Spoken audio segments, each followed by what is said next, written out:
Hello అండి. Welcome to our miracle. నేను మీ శ్రావణి. ఈరోజు మనం ఇంకొక స్పెషల్ రెసిపీ పాలకూరతో చేసుకుంటున్నాం. అదేంటంటే పాలక్ పరోటా. సో దానికోసం నేను 3 కట్టల పాలకూర తీసుకొని శుభ్రంగా కట్ చేసుకొని కడిగి పెట్టేసుకున్నాను. ఇంకెందుకు ఆలస్యం ప్రాసెస్లోకి వెళ్ళిపోదామా. ఇప్పుడు మిక్సీ జార్ తీసుకొని పాలకూరని దీంట్లో వేసుకొని మెత్తని పేస్ట్ చేసేసుకుందాం.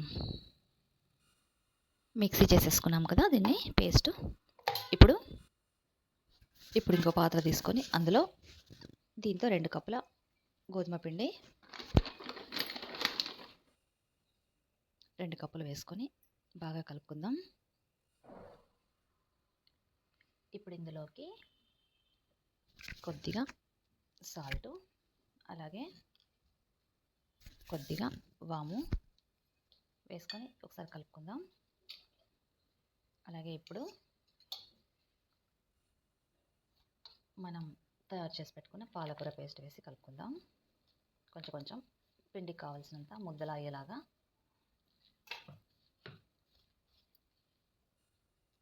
అలాగే పిండి చేతికి అంటుకోకుండా కొంచెం ఆయిల్ కూడా వేసుకొని కలుపుకుందాం.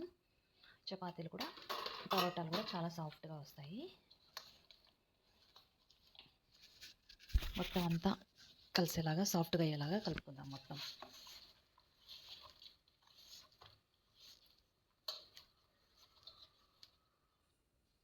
సాఫ్ట్గా అయ్యింది కదా. ఇప్పుడు పైన కొంచెం ఆయిల్ వేసేసి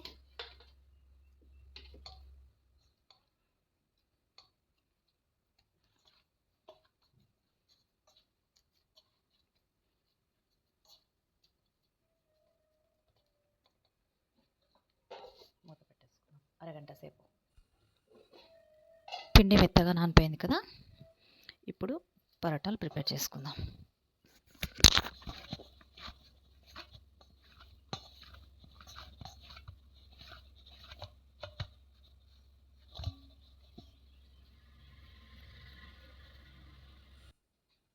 పిండి చల్లించుకొని ఇప్పుడు ఇట్లా పరోటాలా ఒత్తుకుందాం.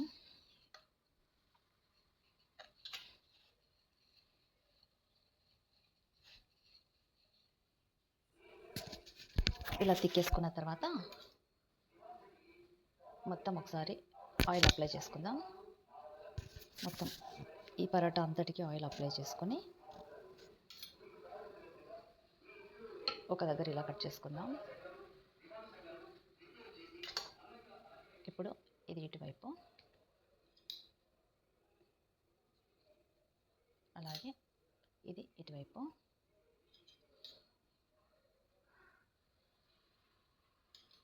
ఇప్పుడు ఇది ఇటువైపు ఇలా చేసేసుకొని మొత్తం ఇంకోసారి ఇదంతా మొత్తం తిక్కేసుకుందాం.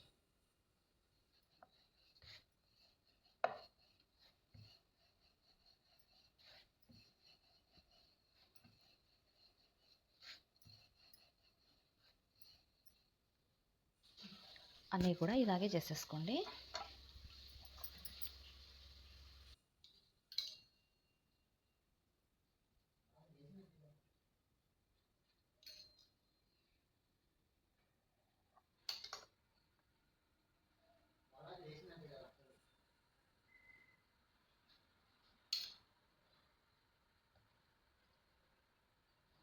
ఇట్లా చేయడం వల్ల పరోటా లేయర్లుగా వస్తుంది, సాఫ్ట్గా వస్తుంది. నెక్స్ట్ డేకి ఉన్నా కూడా అలాగే సాఫ్ట్గా ఉంటుంది. ఆయిల్ వేసుకొని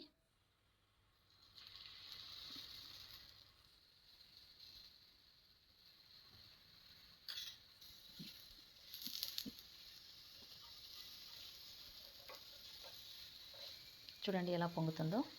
లేయర్ చూడండి.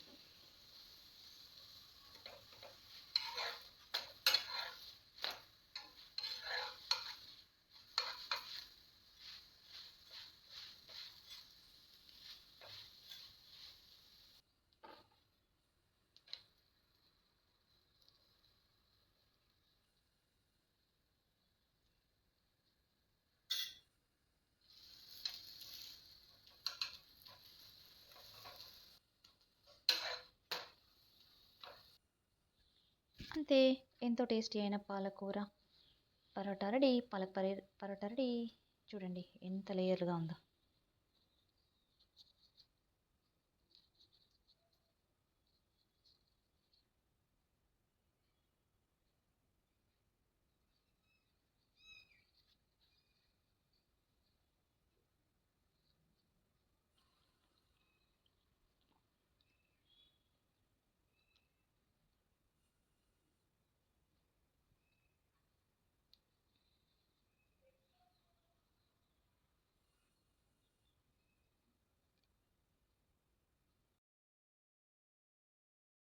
అండ్ మీరు కూడా తప్పకుండా ట్రై చేయండి, చాలా బాగుంటుంది.